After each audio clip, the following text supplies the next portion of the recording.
చిరంజీవి గారు అండ్ శ్రీదేవి గారు ఆ కెమిస్ట్రీ, ఆ ఆన్ స్క్రీన్ ప్రెజెన్స్, అసలు ఆ ఎనర్జీ వేరే లెవెల్. మీరిద్దరూ కలిసి చేసినటువంటి అంటే పేరుగా చేసిన ఫస్ట్ సినిమానేనా చిరంజీవి గారిది?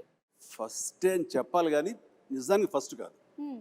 దానికి ముందు నా బిగినింగ్ ఆఫ్ మై కెరీర్లో తను ఇంకా బాంబేకి షిఫ్ట్ అయ్యి అక్కడ స్టార్గా సూపర్ స్టార్గా ఎస్టాబ్లిష్ అవ్వకముందు రాణి కసర రంగం అనే ఒక సినిమా చేశాను మన టిఎల్వి ప్రసాద్ డైరెక్షన్లో, వాసిరాజు ప్రకాశం గారి అబ్బాయి. అండ్ ఆ సినిమా తర్వాత మళ్ళీ మన గురువుగారి డైరెక్షన్లోనే మోసగాడు అనే సినిమాలో సోహన్ బాబు హీరోగా, అందులో అమ్మాయి డ్యూయల్ క్యారెక్టర్, ఒకటి కొంచెం వ్యాంపిష్గా ఉంటుంది, ఒక అమ్మాయి చాలా బుద్ధిమంతురాలు. ఆ వ్యాంపిష్గా ఉన్న అమ్మాయి పక్కన చేశాను. అది ఇద్దరికైపు ఒక సాంగ్ కూడా పెట్టారు ఆయన మాకు.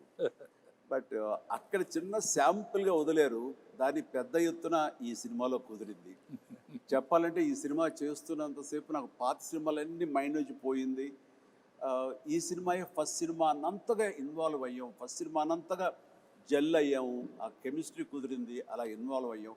ఆడియన్స్ కూడా ఆ సినిమాలు ఉన్నాయా అంటే ఇప్పుడు నేను చెప్పాను కాబట్టి వాళ్ళు గుర్తించుకోవాలి తప్ప వాళ్ళ దృష్టిలో కూడా ఇదే ఫస్ట్ సినిమా అనుకోవచ్చు. ఎగ్జాక్ట్లీ.